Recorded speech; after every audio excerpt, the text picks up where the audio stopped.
තෙරුවන් සරණයි සියලු දෙනාටම. අකුසලින් දුරුව කුසල් මත පිහිටා ඔබගේ ජීවිතය සාර්ථක කරගන්නට අවශ්‍ය වන සද්ධර්මයේ සංනිවේදනය කරන බෞද්ධ රූපවාහිනිය මේ පැයට නියමිත දායකත්ව සද්ධර්ම දේශනාව මෙලෙසින් ආරම්භ කරන්නට මේ සූදානම. ධර්ම දේශනා පවත්වන්නට අප කෙරේ මහත් අනුකම්පාවෙන් මේ ධම්සභා මණ්ඩපයට වැඩම කොට වදාළ මාතලේ විහාරපාරේ ශ්‍රී විජයානන්ද මහා පිරිවෙනේ විහාරාධිපති රජරට විශ්වවිද්‍යාලයේ භාෂා අධ්‍යනාංශයේ අංශාධිපති ආචාර්ය පූජ්‍යපාද ඔලගන්වත්තේ චන්ද්‍රසිරි ගෞරවනීය ස්වාමින් වහන්සේ අපි සියලු දෙනාම එක්ව සාදුනාද පවත්වා පිළිගනිමු. සාදු සාදු සාදු. කදානේ ගෙදර පදිංචි ඉතාලියේ සේවය කරන ආර්.එම්. රත්නලතා මහත්මිය, අක්කර තිහවත්තේ පදිංචි ආර්.එම්. ප්‍රේමලතා මහත්මිය, ආර්.එම්. ගාමිණී යන සහෝදරයන් තුන්දෙනා විසින් මෙම උතුම් ධර්ම දේශනාව මෙලෙසින් මුළු ලෝකයටම සංනිවේදනය කරන්නට පින්බර දායකත්වයෙන් කටයුතු කරනවා. එසේනම් අප කෙරේ මහත් අනුකම්පාවෙන් මෙතෙන් සිට සද්ධර්ම දේශනා පවත්වන්නට ගෞරවනීය ස්වාමීන් වහන්සේට ආරාධනා කරනවා. සමන්ත චක්කවාලේසු අත්‍රා ගච්ඡන්තු දේවතා සද්ධම්මං මුනි රාජස්ස සුනන්තු සග්ග මොක්ඛදං ධම්මස්සවන කාලෝ අයං බදන්තා ධම්මස්සවන කාලෝ අයං බදන්තා ධම්මස්සවන කාලෝ අයං බදන්තා නමෝ තස්ස භගවතු අරහතෝ සම්මා සම්බුද්දස්ස නමෝ තස්ස භගවතු අරහතෝ සම්මා සම්බුද්දස්ස නමෝ තස්ස භගවතු අරහතෝ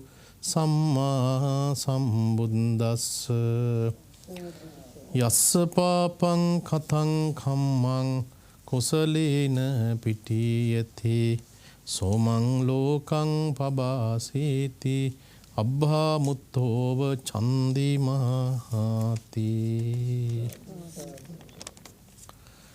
ශ්‍රද්ධා සම්පන්න කාරුණික සුපින්වත්නි, අද මේ උතුම් දේශනාව සඳහා තමන්ගේ පින්බර දායකත්වයේ දරන්නේ ඥානී ගෙදර පදිංචි ඉතාලියේ සේවය කරන ආර්.එම්. රත්නලතා පින්වත් මහත්මියත්, අක්කර තිහවත්තේ පදිංචි ආර්.එම්. ප්‍රේමලතා මහත්මිය, ආර්.එම්. ගාමිණී යන මේ සහෝදරයන් තුන්දෙනා තමයි අද මේ උතුම් දේශනාව සඳහා තමන්ගේ දායකත්වය ලබා දෙන්නේ. ඒ වගේම මේ දේශනාව අවසානයේදී මියගිය අයට පින් දෙන්නත් ජීවත් වෙන අයටත් අපි සෙත් ශාන්තිය ප්‍රාර්ථනා කරන්න බලාපොරොත්තු වෙනවා.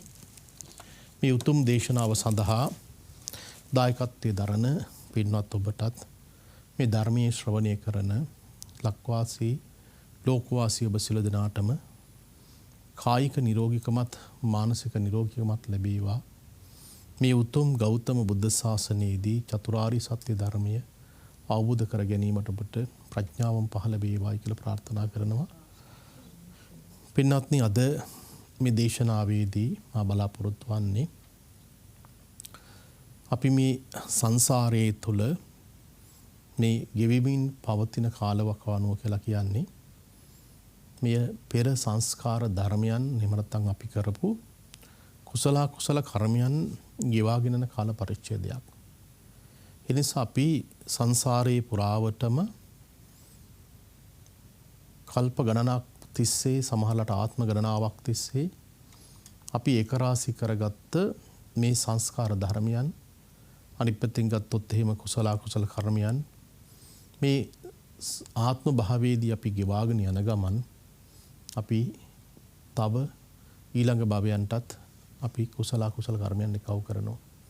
එහෙම නැත්නම් සංස්කාර ධර්මයන් අපි එකව කරනවා. අර මේක පේනවා බුදුරජාණන් වහන්සේගේ දේශනාවට අනුකූලව ගත්තට පස්සේ මේකේ කෙලවරක් හොයාගන්න පුළුවන් කමක් ලැබෙන්නේ නැහැ. එතකොට මේ ඉපදී මෙරි යන මේ සංසාර ගමන තුල අපට තියෙන ලොකුම ප්‍රශ්නේ ගැටලුව තමයි ඉපදිච්ච දවසේ ඉඳලාම මිනිස්සෙකුට උරුම වෙන්න තියෙන ධර්මතාවන් කොටාසයක් තිබෙනවා. ඉපදිච්ච දවසේ ඉඳලා මේ උරුමන ධර්මතාවන් අපේ ජීවිත සුවපත් කරන්න යහපත් කරන්න ඇති වෙන දේවල් නෙමෙයි. හැම මොහොතකම මිනිස්යාගේ ජීවිතයේ තුල දුකකට පීඩාවකට කරදරයකට පත් කරන දේවල් තමයි අපට අපේ ජීවිතය තුළ අපිට මුණ ගැහෙන්නේ. ඒ නිසා අපි මේ ලෝකයේ තුළ ජීවත් වෙන විට මොන රටේ ජීවත් වුණත් මොන රස්සාව කළත් මොන තැනක හිටියත් අපි මේ හොඳට අවබෝධය ඇති කරගෙන අපි පුළුවන් තරම් අපේ ජීවිතය තුළ වටිනා වූ ආධ්‍යාත්මික ගුණය සකස් කරගන්න පිළියෙල කරගන්න අපි මහන්සි වෙන්න අවශ්‍ය වෙනවා. ඒකට හේතුවක් තියෙනවා.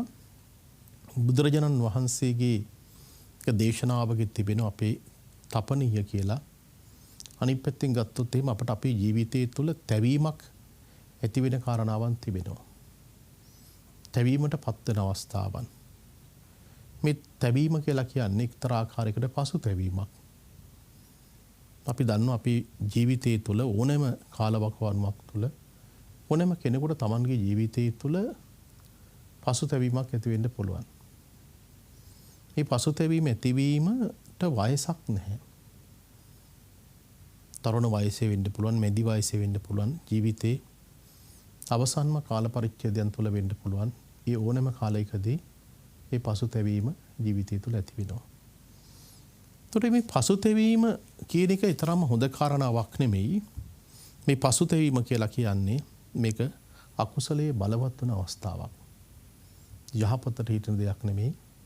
මේක අයහපතට හිතෙන කාරණාවක්. ඇයි එහෙම කියන්නේ? මේක මිනිස්සුගේ ජීවිතය තුළ උත්පත්තියදී නෙමෙයි බලපාන්නේ. ජීවිතේ තීර්ණාත්මක මොහොතක් වෙනවා එහෙම මිනිස්සෙකුටම. ඒ තීර්ණාත්මක අවස්ථාව තමයි මරණයට පත්වීම කියලා කියන්නේ. මේ මරණාසන්න වේලාවේදී තමයි මිනිස්සෙකුට මෙහි බලපෑම ඊ타ත්ම තදින්ම ජීවිතයට දැනෙන්නේ. ඒතර පසුතැවිල්ලට ලක් වෙන්න පුළුවන් කාරණාවන් දෙකක් අපට අපේ ජීවිතය තුළ හඳුනා ගන්න පුළුවන්. ඔබට ඔබේ ජීවිතය තුළ මේ පසුතැවිල්ලට ලක් වෙන්න පුළුවන් කාරණා දෙකක් තියෙනවා.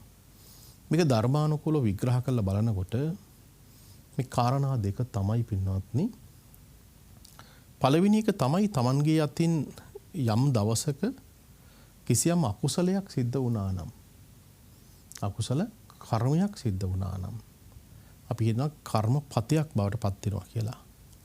හිතින් හිතලා ක්‍රියාවට නංගපු අවස්ථාවක් තියෙනවා නම් ඒ සිතින් හිතලා කර්මයක් බවට කර්මපතයක් බවට පත් වෙච්ච දෙයක් එහෙම නැත්නම් Tamanගේ අතින් පසුතැවිල්ලකට ලක් වෙන්න පුළුවන් කාරණාවක් තමයි Tamanගේ අතින් කවදා හරි දවසක ජීවිතයේ තුල අකුසලයක් ඇති වුණායයි කියලා හැඟීමක් ඇති කර ගැනීම. මම හිතන්නේ ඔබට පැහැදිලි ඇති මම කියන කාරණාව. පළවෙනි එක තමයි කවදා හරි දවසක Tamanගේ අතින් යම් වැරද්දක් සිදු වුණායයි කියලා කිසියම් කෙනෙකුට දැනෙනවා නම්, හිතෙනවා නම්, කල්පනා වෙනවා නම් ඒ දැනෙන දේ, කල්පනා වෙන දේ මිනිස්සුගේ ජීවිතේට බලවත් විදියටම බලපාන්නට පුළුවන්. Tamanගේ අතින් අකුසලයක් වුණා, වැරද්දක් සිද්ධ වුණා. මම ඔබට ඒක පැහැදිලි කරලා දෙන්නම් කොහොමද වෙන්නේ කියලා. දෙවෙනි කාරණාව තමයි අපට අපේ ජීවිතේ කවදා හරි දවසක පසුතැවිල්ලට ලක් වෙන්න සිදු වෙනවා.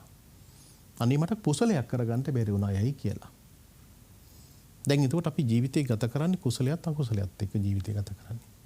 ඒතර මම සඳහන් කරන්නේ කවදා හරි දවසක මට මගේ ජීවිතයේ තුල යහපත් වූ ක්‍රියාවක් කුසලයක් කරගන්න බැරි වුණා යයි කියලා පසුතැවිල්ලට ලක් වීම.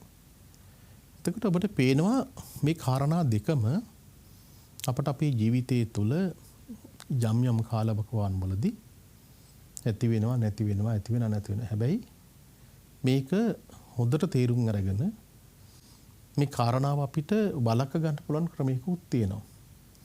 ඒ අවබෝධය තමයි අද ඔබට මේ දේශනාවේදී මම දේශනා කරන්න බලාපොරොත්තු වෙන්නේ. මොන බලන්න දැන් පළවෙනි කාරණාව අරගත්තට පස්සේ පළවෙනි කාරණාව තමයි මගේ අතින් යම් ආකාරයකින් අකුසල කර්මයක් සිද්ධ වුණායයි කියලා කිසියම් කෙනෙකුට හිතෙන අවස්ථාවක්. දැන් මේකේ කාරණා දෙකක් තිබෙනවා. කාරණා දෙකක් තමයි මේ අකුසලයක් සිද්ධ වුණායයි කියලා කියන කාරණාව. මේකේ මම කිව්වා කාරණා දෙකකට බෙදන්න පුළුවන් ආපෝසලයක්. මුල් කාරණාව දෙකකට බෙදෙනවා.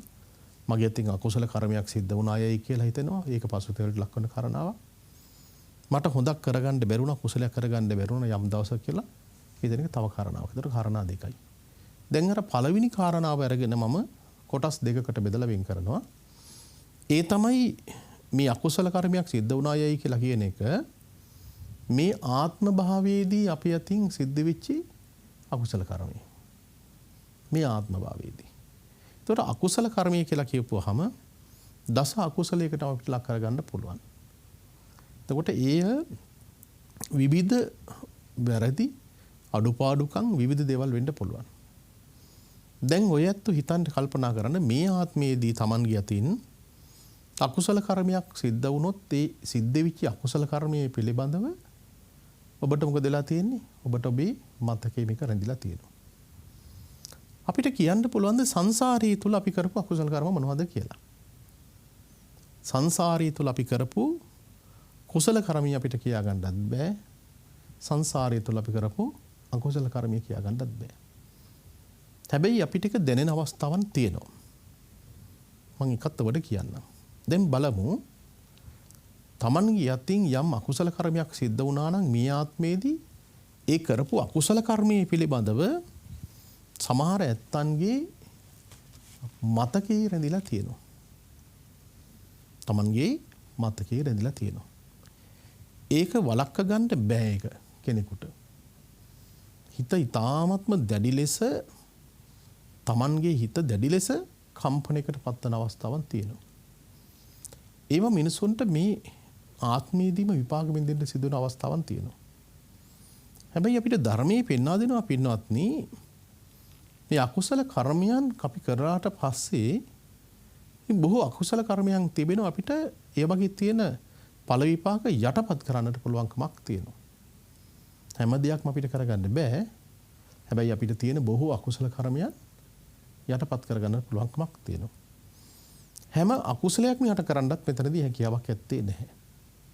අපි ඒකට දේශනාවේදී සඳහන් කරනවා පංච ආනන්තරී පාප කර්ම. ඔය ඇත්ත දන්නවා. මව මැරීම, පියා මැරීම, ඒ වගේම රහතන් වහන්සේලා මරණයටපත් කිරීම, බුදුරජාණන් වහන්සේගේ ලේසෙලවීම, සංඝ බේදය. සංඝ බේදයත් විනයානුකූල බලනකොට මේක වෙනම කාරණාවක්. සාමාන්‍යත්ව හිතන් ඉන්නේ ස්වාමින් වහන්සේලා අතර බේදයක් ඇති කළාට පස්සේ ඒක තමයි සංඝ බේදය කියලා නෑ. ඒක විනය ධර්ම කාරණා ගණනාවක් තියෙනවා. බුදුරජාණන් වහන්සේගේ දේශනාව විකෘති කළා වෙනම පොයේ කර්ම කටයුතු කරලා වෙනම සංගායනාවන් කරලා ඒ කටයුතු කරනවා නම් තමයි එතන සංඝ බේදයක් ඇති වෙන්නේ. දැන් ඔබ දන්නවා මේ ජීවිතය තුළ කවදා හරි දවසක මේ වගේ අකුසල කර්මයක් කරලා නෑයයි කියලා කියන එක ඔබ දන්නවා. කවුරුත් මේ සංසාරයේ පුළ අම්මලා මරණයටපත් කරලා නෑනේ. ඒතර මේ සංසාරය තුළ කවදාවත් තාත්තා කෙනෙක් මරණයටපත් කළා නෑනේ. රහතන් වහන්සේ කෙනෙක් මරණයටපත් කළා නෑ. බුදුරජාණන් වහන්සේ කෙනෙකු ඉලීසලවලා නෑ. සංඝ බේදය ඇති කළා නෑ.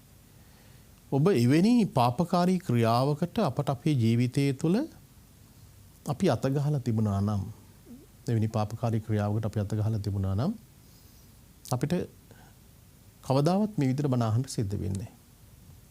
මොකද හේතුව එවැනි අකුසල කර්මයක් බලවත් වූ අකුසල කර්මයක් ආනන්තරී කියලා කියන්නේ නියත වශයෙන්ම ඊළඟ භවයේදී විපාක විඳින්න සිදු වෙනවා. ඒක කොහෙවත් යන්නේ නැහැ.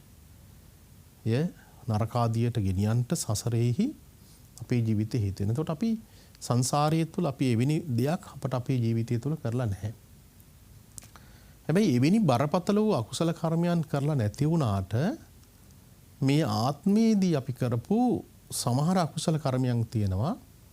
මේ ආත්මෙත් ගිය ආත්මෙත් මේ ආත්මේ වට ටික දන්නවා ගිය ආත්මේ වට ටික අපි දන්නේ නැහැ. එතනයි ප්‍රශ්නේ තියෙන්නේ. දැන් උදාහරණයක් විතර මම ගන්නම්.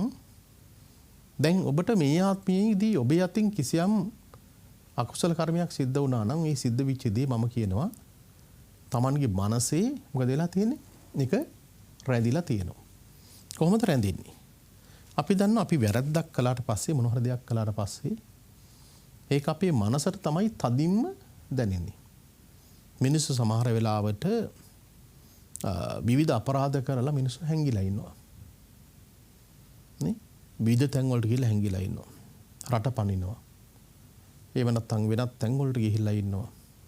මේ කොයි තැනක හිටියත් කොයි ස්ථානයක හිටියත් පින්වත්නි මොන තැනක හැංගිලා හිටියත් එයාගේ හිත එයා දන්නවා මම මේ වගේ අකුසල කර්මයක් ජීවිතය තුළ කරලා තියෙනවා කියලා.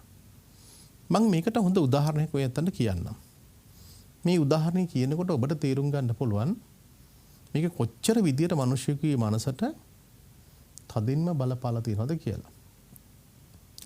මේ කාරණාව තමයි ඒ බුදුරජාණන් වහන්සේගේ කාල පරිච්ඡේදය තුළ විශේෂයෙන් කොසල් දනව්වේදී මහා අපරාධ කරපු අපරාධ කණ්ඩායමක් හිටියා. විශාල පිරිසක් හිටියා.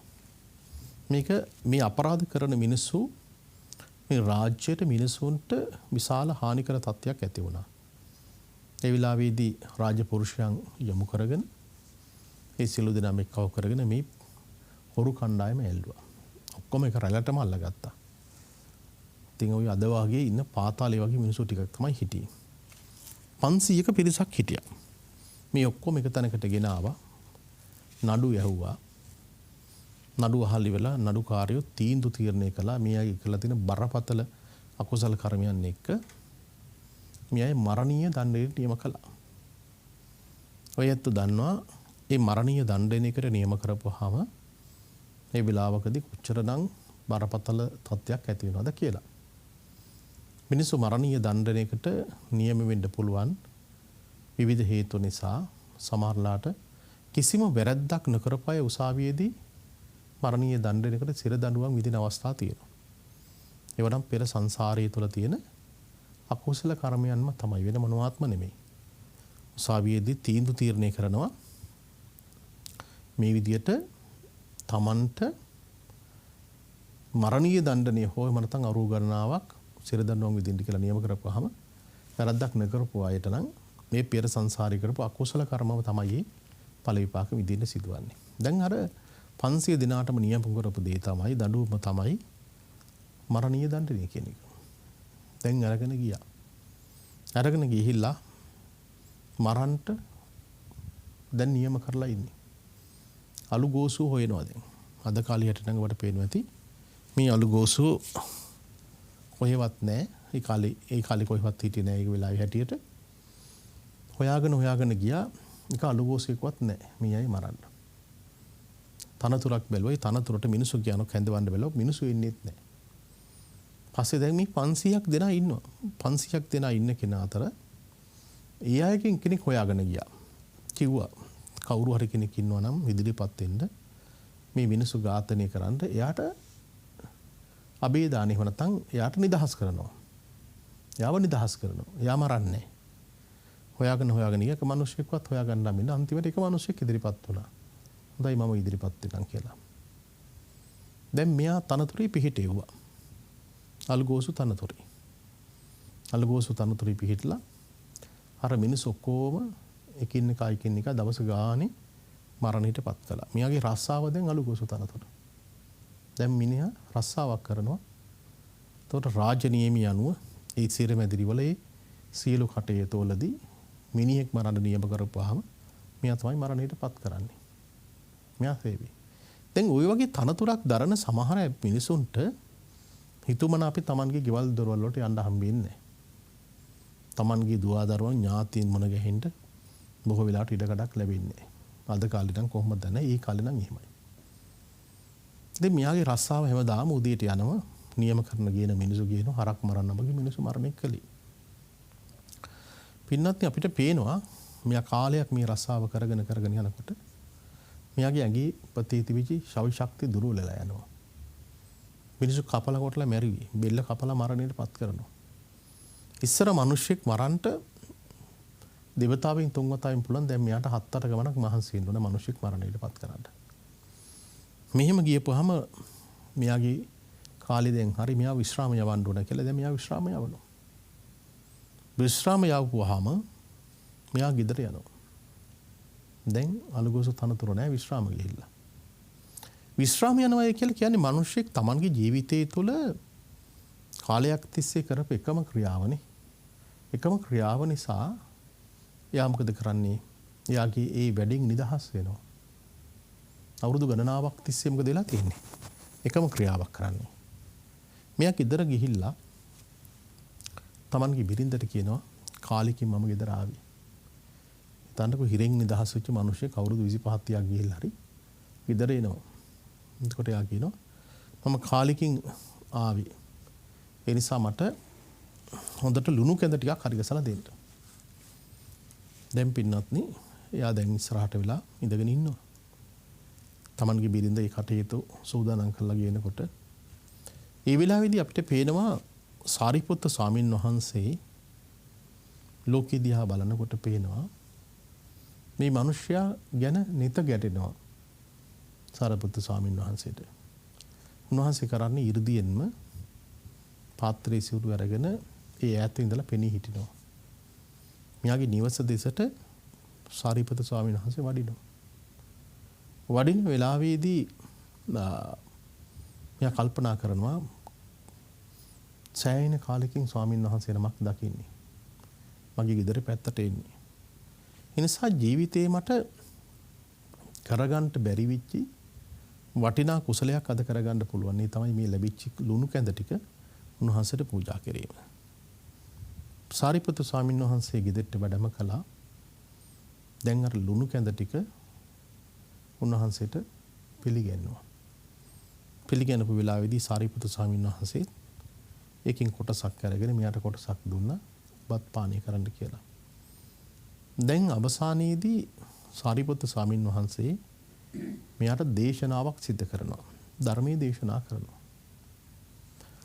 පින්වත්නි ධර්මයේ දේශනා කරන වෙලාවේදී මෙයාට කියනවා දැන් ඔබ වැඳ ගන්න. වැඳගෙන බණ අහන්න දැන්. මම දැන් බණ කියන්න. දැන් ඔය ඇත්තොත් දන්නවා ඔබත් දන්නවා මේ විදිහට මේ බණක් කියන්න කියලා. වැඳ ගන්න කියලා කියපුවාම වැඳ ගන්නවා බණ අහනවා. අපිට පේන්නේ බණ අහනවද නැද්ද දන්නේ නැහැ. හැබැයි වැඳගෙන ඉන්නවා. දැන් සාරිපුත්තු ස්වාමීන් වහන්සේට තේරෙනවා මෙයා වැඳගෙන හිටියට මෙයා බණ අහන ස්වභාවයක් පේන්නේ නැහැ. මෙයා වෙන වෙන දේවල් කල්පනා කරනවා.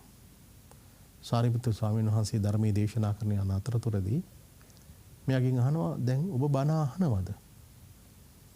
ඒ වෙලාවේදී අරයා කියනවා ස්වාමීනි ඔබ වහන්සේ ධර්මයේ දේශනා කරනවා මට ඇහෙනවා. හැබැයි මගේ හිත බණ අහන ස්වභාවයක් ඇත්තේ නැහැ. මගේ හිත බණ අහන ස්වභාවයක් ඇත්තේ නැහැ. මගේ හිතේ තියෙන ස්වභාවයේ தත්ත්වය තමයි ස්වාමීනි මට මෙවි පේනවා මම මිනි මරපු හැටි. මම මෙරි මගේ ජීවිතය තුළ මට පේනවා අර සිරගෙදරදී මම කරපු රස්සාව.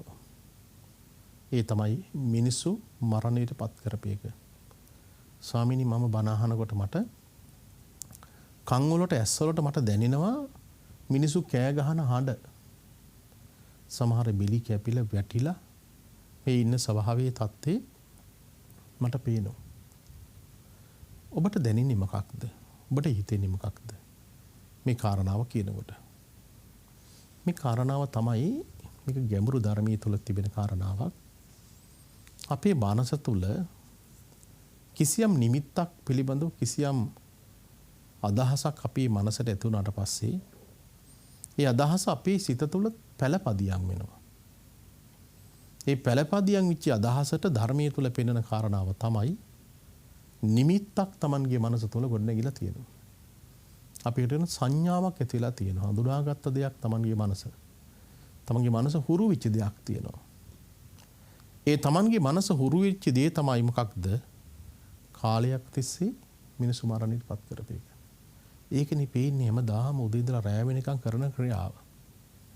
දැන් මොකද වෙලා තියෙන්නේ? මෙයාට ඇස් දෙක පියාගත්තත් ස්වාමීන් වහන්සේ නමක් ඉදිරියේදී බණ ධර්මයේ දේශනා කළත් මෙයාට ඇහෙන්නේම දැනෙන්නේම මොකක්ද? අර මිනිසුන්ගේ හඬවල් ටික ඇහෙනවා. ඔය ඇත්ත දන්නවා සමහර වෙලාවට ඔය වගේ ක්‍රියාවන් වල නිරත වෙන මිනිස්සු Taman රාත්‍රී කාලෙදී නිදා ගන්න ගියත් මොකද වෙලා තියෙන්නේ? Tamanට නිින්දක් ඇත්තේ නැහැ. ඒ නිසා Tamanගේ ජීවිතයේ තුළ ඒ කරපු බරපතල අකුසල ක්‍රියාවේ ඵල විපාක මොකද වෙලා තියෙන්නේ? දිට්ඨ ධම්ම වේදිනිය වශයෙන්ම මේ ආත්මයේදී මොකද වෙලා තියෙන්නේ? ඒ වගේ විපාක විඳින්න සිදු වෙනවා. එකම ක්‍රියාවක් ඒ විදිහට කරගෙන ගියාට පස්සේ එයාගේ මනසට ඒක දැනෙනවා.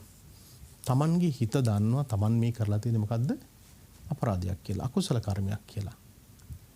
දැන් මෙයා කොච්චර බැලුවත් මෙයාට අන්තිමේට මේක හිතට දැනෙන්නෙම නෑ බන කියන එක. බන කියන එක දැනෙන්නෙම නෑ. දැන් ඔබ හිතන්නකෝ ඔබට ඔබේ ජීවිතය තුළ කවදා හරි දවසක යහපත් වූ දෙයක් දිගටම කරගෙන ආවා. බණ අහන එක හිතන්න. ධර්මයේ ශ්‍රවණය කරන එක. ඔයත් ජීවිතය තුළ කවදා හරි දවසක මල් ටිකක් මලක් පහනක් පූජා කරපු අවස්ථාව. මේක හොඳට දිගටම කරගෙන ඉනකොට ඒ අදහස තමයි Tamanගේ මොකද වෙලා තියෙන්නේ? මනස තුළ තැම්පත් වෙලා තියෙන්නේ. දැන් අර සාරිපුත්තයන් වහන්සේ ධර්මයේ දේශනා කරනකොට මෙයාගේ හිත පිහිටන්නේම නැහැ. නමුත් සාරිපුත්ත ස්වාමීන් වහන්සේ ඒ විලාවේදී මෙයාගේ හිත පිහිටන ආකාරයකම ධර්ම දේශනා කළා. මෙයාගේ හිත ඒ වෙලාවේ වෙනස් වුණා. දැන් ඒ හිත වෙනස් වෙච්ච ගමන් මොකද වෙලා තියෙන්නේ? ඒ ස්වභාවයෙන් මේ தත්ත්වය මෙයා මරණයටපත් වුණා. මරණයටපත් වෙලා යා Tamanගේ ජීවිතය දේශනාවේ සඳහන් වෙන්නේ දිවි ලෝකේ උත්පත්ති ලැබ. හැබැයි දිවි ලෝකේ උත්පත්ති ලැබුවත් ටික කාලයකට ඉන්නට පුළුවන්කමක් තිබුණේ. අර කරපු අකුසලයේ බලවත් වෙලා ආවා. එයා ඉතින් ආපෞසරයක් මිදිලා ගිහිල්ලා මේ කරපු අකුසලයේ යට විඳින්නම සිද්ධ වුණා. දැන් ඊටදී අපිට ගොඩාක් වැදගත් වෙන කාරණාව තමයි අර ජීවිතේ අපි මරණාසන්න තත්යකටපත් වෙනකොට තමයි මේ මරණාසන්න වෙලාවේදී අවස්ථාවේදී අපිට මොකද වෙලා තියෙන්නේ? අර කරපු අකුසල කර්මයන් පිළිබඳව සිහිපත් වෙන එක. එතකොට තමයි සමහරලාට මිනිස්සු මොකද කරන්නේ? කෑ ගහනවා. ඊළඟට මිනිස්සු විලාප තියනවා, හූ කියනවා. සමහර මිනිසුන්ට ජීවිතේ පුදුම විදියට ඒ වගේ වද වේදනාවන්ටපත් වෙන්න තියෙන අවස්ථාවන් තියෙනවා. මේ මෑතකදී තාම මෑතකදී මේ දේශනාව කරන්න සතියකට වගේ උඩදී එක්තරා පිරිසක් ඇවිල්ලා මම ඉතින් කතා කරනකොට ඒ ගෙදර හිටපු අම්මා හරිම නපුරුයි කියලා කිව්වා. මරණයටපත් වෙලා තියෙනවා. මරණයටපත් වෙන දවස් 4-5කට උඩදී එයා කොච්චර හරි කියන්නේ යාව ගිහිල්ලා ලිප උඩ තියන්න කියලා කියනවලු. ඉතින් බලන්න කොයි තරම් අකුසලයක් බලවත් වෙන අවස්ථාවක්ද. අපේ ධර්මයේ තුල පෙන්වන කර්මයේ පිළිබඳව කරනකොට ගති නිමිති, කර්ම නිමිති අපිට පේනවා අපේ ජීවිතයේ තුල නිමිති පහළ වෙනවා. අපි දකින දේවල් තිබෙනවා. මරණාසන්න වේලාවකදී මිනිස්සු දකින දේවල් තියෙනවා. මේ මරණාසන්න වේලාවකදී මිනිසුන්ට දැනෙන දේවල් තියෙනවා. ජීවිතේ බොහෝ වෙලාවට එක තැනකට වෙලා ඒ වගේම මරණාසන්න තත්යකටපත් වෙන අයට එයා තමයි දන්නේ යාගේ හිත කොයිතරම් දුරට ක්‍රියාත්මක වෙනවද කියලා. අර ලිපෝඩ තියන්න කියලා කියපුවම බලන්න මොනතරම් පාපකාරී ක්‍රියාවක් Tamanගේ ජීවිතය තුළ සිද්ධ වෙලා තියෙනවද කියලා. දැන් ඊ අය මරණයටපත් වුණාට පස්සේ ගෙදර ඉන්න අයට ජීවත් වෙන්න බයයි කියලා කියනවා ගිය ඇතුලේ. ඒ කට්ටියගේ හිතත් ඒ විලාකට ප්‍රදෙලක් තියෙන සම්පූර්ණයෙන්ම කම්පනයකටපත් වෙලා තියෙනවා. එතකොට මම ඔබට සඳහන් කළේ ඔන්න ඔය ආකාරයකට අපි කවදා හරි දවසක අපට අපේ ජීවිතයේ තුල එහෙම අකුසල කර්මයක් කරලා තියෙනවා නම් ඒ කරපු අකුසල කර්මය මොකද වෙලා තියෙන්නේ? ඒක බලවත් වෙලා විපාක විඳින්න සිදු වෙනවා. ඒක පසුතැවිල්ලක් නෙමෙයිද? ඒක පසුතැවිල්ලක් තමයි ජීවිතය තුළ. ඒ පසුතැවිල්ල කෙනෙකුගේ හිතින් ගලව ගන්නට බැරි වෙන අවස්ථාවන් තිබෙනවා. බැරි වෙන අවස්ථාවන් හැබැයි පුළුවන් අවස්ථාවක් තියෙනවා. ඇයි පුළුවන් වෙන අවස්ථා තියෙන්නේ? දැන් බලන්න අඟුලිමාල තෙරුන් වහන්සේ. අඟුලිමාල කියලා කියන්නේ මිනිස්සු පැවිදි තත්ත්වයටපත් වෙන්න ඉස්සරලා Taman ගුරු පූජාවක් කරන්න යයි කියලා හිතලා මිනිසුන්ගේ ඇඟිලි කපපු කෙනෙක්. අඩමතරමින් අවසානයේදී අම්මගේ ඇඟිලි පවා මොකද වෙලා තියෙන්නේ? කපන්න මෙයා ඉදිරිපත් වුණානේ.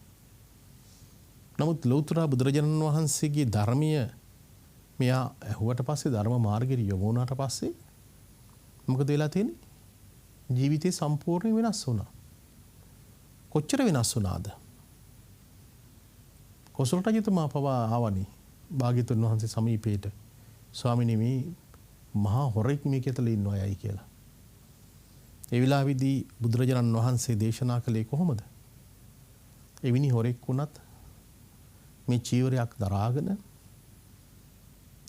කාය වචී සංවරයෙන් යුක්ත වූ ඉදිරි පෙනී හිටියොත් මොකද කරන්නේ? අනේ ස්වාමීනි මට කරන්න කිසිම දෙයක් ඇත්තේ නැහැ. අඟුලිමාල තෙරුන් වහන්සේ කෙනෙක් විදිහට පෙනී හිටියා. රජතුමත් තැති ගැනීමට ලක් වුණා.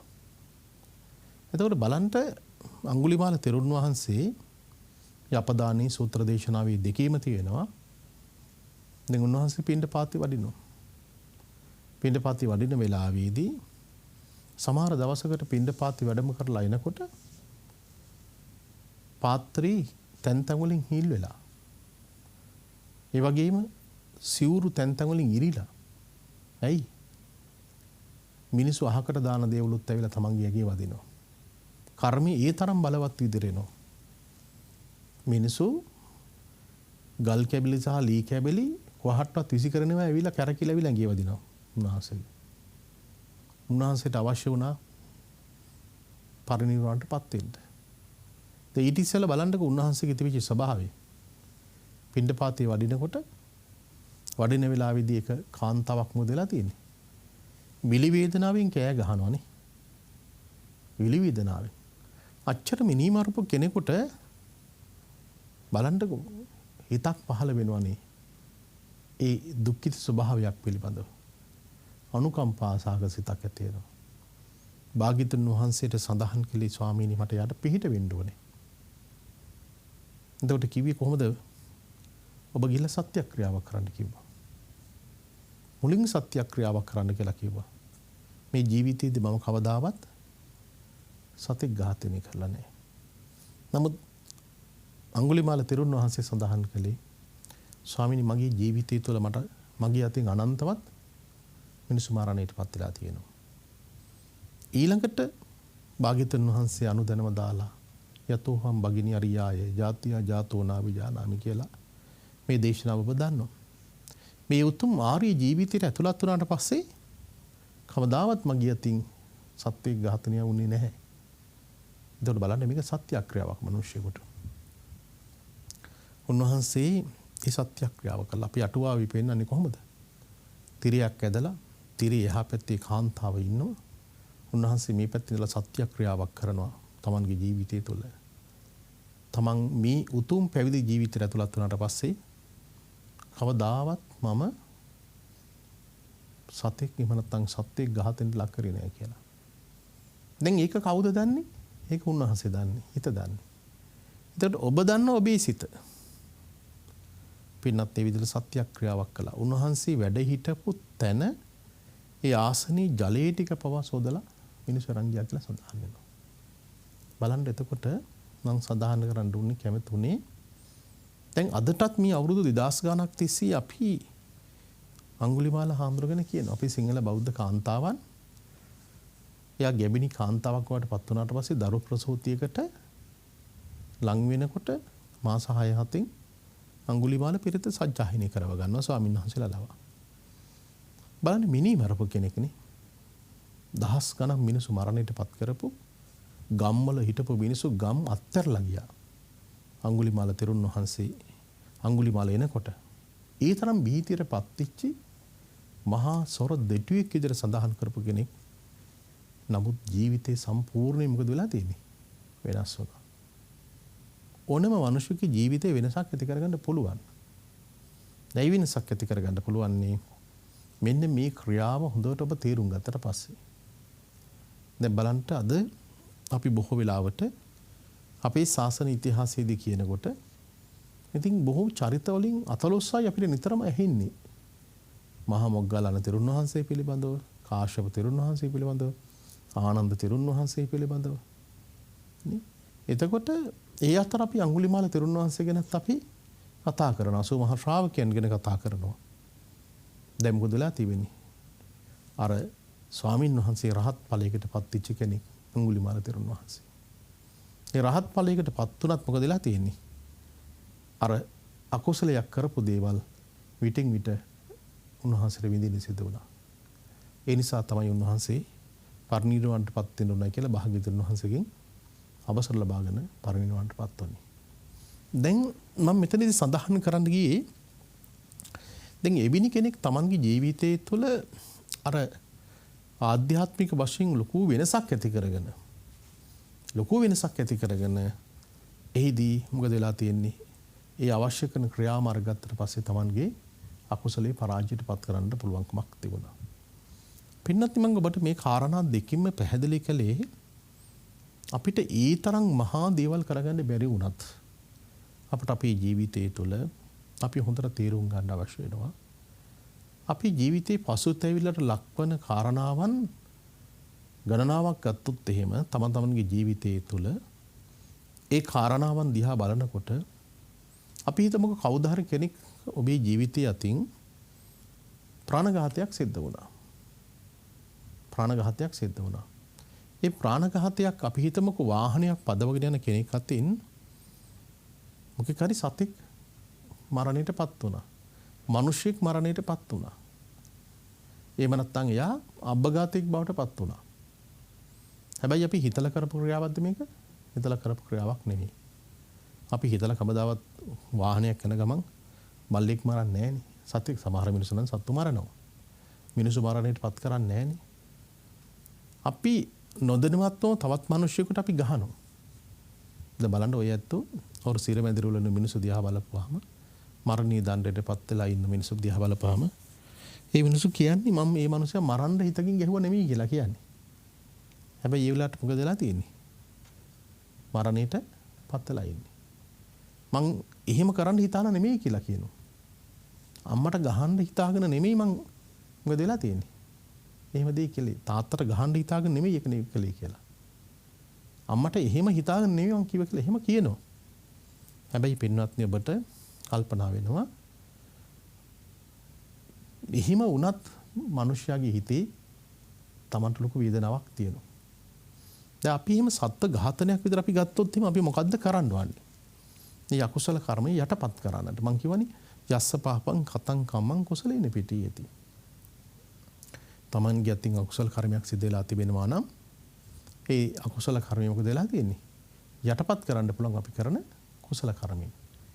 එතකොට අපි කරන්න ඕනනේ පුළුවන් තරම් අබේදානිය දෙන ක්‍රියාවලිය කරන්න ඕනේ. අපි හිතමුකෝ ඒකනේ තමන්ගේ හිත හදාගන්න තියෙන ක්‍රමය අබේදානිය දෙන එක. අපි හිතමුකෝ තමන්ගේ අතින් නොදැනුවත්වම මනුෂ්‍ය ඝාතනයක් සිදු වෙලා තියෙනවා නම් ඒ මිනිස්සයා පුළුවන් තරමක් තමන්ගේ ජීවිතෙන් ඔය මරණයටපත් වෙන්න එහෙම නැත්නම් පණ අදින අමාරුවෙන් ඉන්න මිනිසුන්ට ජීවිත දානයක් දෙන්න ඕනේ. උදව් උපකාර කරන්න ඕනේ. තමන්ගේ ශාරීරියේ තියෙන වකුගඩුවක් පවා දන් දෙන්න පුළුවන් නම් ඒ ජීවිතයක් විරගන්නට එයාර කරපු අකුසලයේ මොකද කරන්නේ? යටපත් කරන්නට ලොකු දෙයක් වෙනවා. අපි හිතමු අපි සත්‍ය කොච්චර නිදහස් කරනවදනේ? ඔය සත්‍ය කොච්චර නිදහස් කරනවද? මරණයටපත් වෙලා ඉන්න සත්තු නිදහස් කරන්න පුළුවන්. දැන් ওই සමහර ඇත්තන් අපලයයි කියලා හිතලා ඉල්ල කුරුල්ලෝ නිදහස් කරන්නේ. දැන් මේ අපලය කියන කතන්දරේ වෙනම එකක්. ඒ Tamanට බලවත් වූ අකුසල කර්මයක් මේ ආත්මයේදී විඳින්න සිදු වෙනවා. ඒ පෙර සසරේ කරපු අකුසල කර්මයක්. ඒ අපලයක් කියලා කියන්නේම වෙන මොනවත්ම නෙවෙයි මොකද්ද වෙලා තියෙන්නේ? පෙර කරපු අකුසල කර්මයන්. මම මේ කාරණා ඔබට කියන්නම් මේ වෙලාවේ හැටියට. ඒ නිසා මම ඔබට සඳහන් කළේ අර අපට අපේ අතින් යම් විදියකින් යම් වෙලාවකදී අර විදිය අකුසල කර්මයක් සිද්ධ වෙලා තියෙනවා නම් පුළුවන් තරම් අපි කරන්න වන්නේ අර විදිය බලවත් විදියට ඒ අබේදානෙ දීම සහ නිකුත් කටයුතු සිද්ධ කිරීම. දැන් තවත් කවුරු හරි කෙනෙකුට ජීවිතයේ තුල අපි හිතමුකෝ ලෙඩේකට උදව් උපකාර කිරීම, කණ්ඩ බොණ්ඩ දෙයක් කරන් දෙන එක. ඒ ඔක්කොම දේවල් කරන්න පුළුවන්කමක් තියෙනවා. මරණයටපත් වෙන්න සූදානම් වෙන සතෙක්, කැලේක වැටලා ඉන්න සතෙක්, මහපාරේ වැටලා ඉන්න සතෙක්, ඒ සත්‍යකට ජීවී දෙන්න නම් අර Tamanගේ හිත තුළ ඒ බලවත් වෙලා පසුතැවිලි ලක්වන දේවල් නැති කරගන්න පුළුවන් අර වගේ උදව් උපකාර කිරීම. දැන් මේකේ තව එකක් තිබෙනවා සමහර වෙලාවට ඔය අපි දන්නවා අපි ওই මව්පිය උපස්ථානය ගැන කතා කරනවා. අම්මා තාත්තට වැඩි හිටියන්ට අපොපස්ථාන කිරීම පිළිබඳව අපි කතා කරනවා. දැන් ওই බණ කියනකොට සමහර ඇත්තන්ට Tamanගේ හිතට දැනෙනවා අනේ මගේ අම්මට මට මෙහෙම උදව්වක් කරගන්න බැරි වුණා, තාත්තට උදව්වක් කරගන්න බැරි වුණා. දුවලට දැනෙනවා මේ අපේ අම්මා මෙච්චර හිටියා, අපේ අම්මගේ මොනතරම් වැරදි තිබ්බත් මට මොකද වෙලා තියෙන්නේ? මට මේ උදව් උපකාරී කරගන්න බැරි වුණායයි කියලා කවදා හරි දවසක මොකද වෙලා තියෙන්නේ? හිතට දැනෙනවා. ගොඩාක් වෙලාවට හිතට වේදනාව දැනෙන්නෙම අපි අර බණ කියන වෙලාවට තමයි දැනෙන්නේ. අපි අම්මගේ වටිනාකම තාත්තගේ වටිනාකම ගැන කියනවා, ඒ ගුණය ගැන කතා කරනවා. අම්මගේ ආශිර්වාදය, ඒ රැකවරණය, ආදරය, ලිංගතුකම, අම්මා මේ ලෝකෙට අපිව බිහි කරන්නට විඳපු දුක, මේ ඔක්කොම ගැන කියනකොට අර ජීවිතේ කවදා හරි දවසක Tamanගේ අම්මා තාත්තට උදව්වක් උපකාරයක් නොකරපු දරුවෙක් ඉන්නවා නම් එයාට මේක ගොඩාක් තදින්ම දැනෙනවා. හැබැයි අම්මා මරණයටපත් වෙලා තාත්තා මරණයටපත් වෙලා. එතකොට අපිට හිතෙනවා මට අනේ මෙච්චර දෙයක් කරගන්න බැරි නම් මෙච්චර දෙයක් කරගන්න බැරි වුණා. මං එනම් අකුසලයක් නේද මම කරගෙන තියෙන්නේ.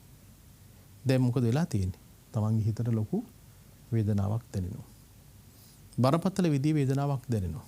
මේ වේදනාවක් දැනෙනකොට මොකද වෙලා තියෙන්නේ? තමන් ඒකෙන් නිදහස් වෙන්න ඕනේ. ඒකෙන් නිදහස් වෙන්න නම් මොකද්ද කරන්න අවශ්‍ය වෙන්නේ? අපි පුළුවන් තරම් තමන්ගේ අම්මා වගේ ඉන්න අයට වැඩි හිටියන් අපේ උපස්ථානය අපි කරන්න ඕනේ. ඒක තමයි කුසලයේ බලවත් කරගන්න තියෙන අවස්ථාව. තමන්ගේ තාත්තා වගේ ඉන්න කෙනෙකුට අපි උපස්ථාන කරන්න ඕනේ. ගිලන් වෙලා ඉන්න කෙනෙකුට අපි උපස්ථාන කරන්න ඕනේ. පින්නත් එවට පේනවා ඇති මේ ආත්මයේදී මොකද වෙලා තියෙන්නේ? අපිට ඒ වගේ අපේ අතින් විච දේවල් වැරදි ගොඩාක් දේවල් තියෙනවා. දස අකුසලයෙන්ම බලවත් වෙන අවස්ථාවන් තිබෙනවා.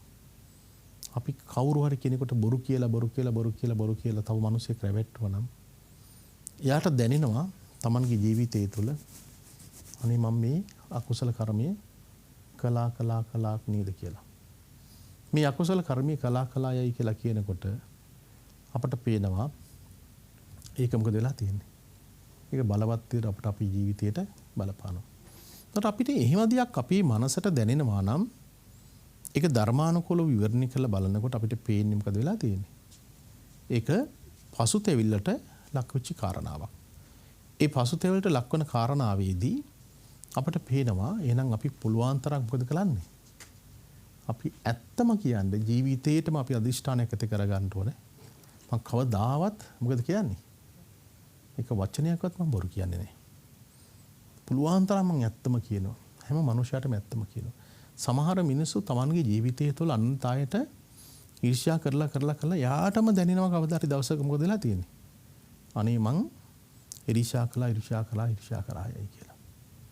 පින්නත් එතකොට අපි දැනගන්න ඕනේ.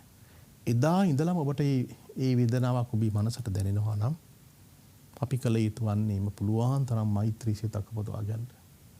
අර Taman කරපු අකුසලයට ප්‍රතිවිරුද්ධව කුසල කර්මයක් කරලා අපි මොකද කරන්නේ? ඒක යටපත් කර ගන්න ඕනේ. ඒ යටපත් කර ගැනීම කියලා කියන්නේ පින්වත්නි, ඊටාමත් වටිනවා. නැත්තම් මේක සංසාරේ පුරාවටම විඳව Tamanට ජීවිතය තුළ සිදු වෙනවා. යම් මිනිස්සෙක් Tamanගේ ජීවිතය තුළ කුසලයක් කරගන්න බැරි උනායයි කියලා හිතනවා. දැන් සමහර අයට අවුරුදු ගණනාවක් ගිහිල්ලා Tamanගේ ජීවිතය තුළ මනක් මහනක් පූජා කරගන්න බැරි වෙනවා. දන් ටිකක් දී ගන්න බැරි වෙනවා. උදව්වක් උපකාරයක් කරගන්න බැරි වෙනවා. කෙනෙකුට අපපස්ථානයක් කරගන්න බැරි වෙනවා. කොච්චර වටිනවද? තේරෙනවද? එතකොට එහෙම දෙයක් හිතනකොට කල්පනා කරනකොට එයා ඇත්ත වශයෙන්ම පුළුවන් තරමක් Tamanගේ ජීවිතය තුළ පුළුවන් විදිහකට ඒ කුසලයේ කරගන්න ඕනේ. මිනිස්සු මිල මුදල් හම්බ කරන්න අනිකුත් දේවල් වලට මහන්සි වෙනවා ජීවිතය තුළ. අර ධනංජානි සිටුවරයා වගේ. හැබැයි කාලේ නොදැනීම ගෙවිලා යනවා. Tamanගේ අගේපති තියෙන ශක්තියත් අඩු වෙලා යනවා. බැරි ගහන කාල පරිච්ඡයක් උදා වෙනවා. එතකොට තමයි අපි එක්තැන් වුණාට පස්සේ මොකද වෙලා තියෙන්නේ? මේ දුක මේ ජීවිතය තුළ විඳින්න වෙන්නේ. කවදා හරි දවසක ඔය තියෙන ශක්තිය සියලු දේවල් නැති වෙලා එක්තැන් වුණාට පස්සේ තමයි Tamanගේ ජීවිතය ගැන හිතන්න කල්පනා කරන්න ඉඩක් තියෙන්නේ. ඒතර කවුරුවත් නැහැ ජීවිතේට. කිසි කෙනෙක් නැහැ. මේ ජීවිතේ තනියම මොන දෙන්න තියෙන අවස්ථාවක්. ඒ ජීවිතේ තනියම මොන දෙනකොට ওই විදිහට පසුතැවිල්ලට ලක් වෙන දේවල් නම් ජීවිතය තුළ අපි මොකද කරන්නේ? කරගන්න අවශ්‍ය වන්නේ නැහැ. නිසා කුසලයේ බලවත් වන විදියට මෛත්‍රී සිතක් හෝ උපදවා ගන්න පුළුවන් නම් ඔබ ඊටාත්ම ශක්තිවන්ත කෙනෙක් විදියට සැලකෙනවා. ඒ නිසා පින්වත්නි අද දේශනාවේදී මම ඔබට අවධාරණය කළේ අන්න කියන කාරණාව පිළිබඳව හොඳට හිතේ ඇති කරගෙන ඊට අනුකූලව ජීවිතේ ගොඩනගා ගන්න කියන එකත් මේ වෙලාවේදී සිහිපත් කරනවා.